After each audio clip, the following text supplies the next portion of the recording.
सुद्धा जन्मापासून कंजेनायटल bilateral profound hearing loss आहे, म्हणजे दोन्ही कानात तीव्र कर्णबधिरत्व आहे.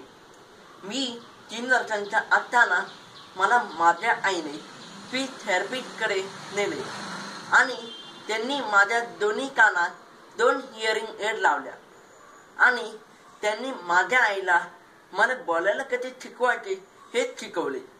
मी आता सध्या विश्वकर्मा विद्यालय या नॉर्मन शाळेत 8वीत शिकतो आहे. आता सध्या पुण्यामध्ये डेंग्यू तापाची जोरदार साथ चालू आहे. हे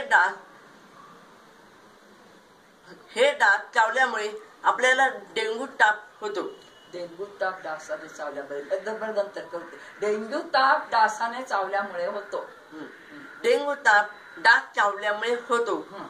हे डास नष्ट करण्याकरिता पुणे महानगरपालिका सगळीकडे औषध फवारणी करत आहे. आपणही आपल्या परिसरात टायरमध्ये, फुटक्या मार्केटमध्ये पाणी साठवू देऊ नये, कारण या पाण्यामध्ये डेंग्यू डासांची पैदास होते.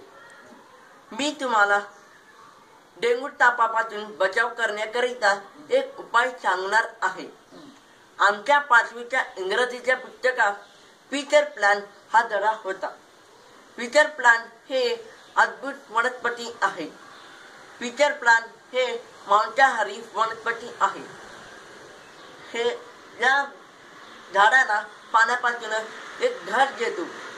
या घटामध्ये एक द्रव असतं.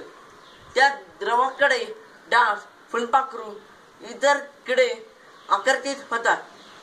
एकदा का या द्रव किडे अडकला की तो पुन्हा बाहेर येऊ शकत नाही. मग या द्रवामध्ये एक रसायन असतं, ज्याची आपल्या पोटामध्ये रसायने असतात त्याची. त्यामुळे त्या द्रवामध्ये आपल्या पोटामध्ये ज्याचे अन्नाचे पचन होते तसेच त्या द्रवामध्ये कीटकांचे होते पचन होते. कीटकांचे पचन होते. हे जरा परत कीटकांचे पचन पूर्ण झाल्यानंतर ते घट उलटा होतो. तो घट चला आता ठीक आहे. कीटकांचे पचन पूर्ण झाल्यावर तो घट उलटा होतो आणि उरलेलं द्रव जमिनीवर पडते आणि त्याचे खत होते. आपण हे झाड घरी लावले तर थोडाफार डेंग्यू तापापासून बचाव होऊ शकतो. निसर्गामध्ये खूप समस्या असतात, पण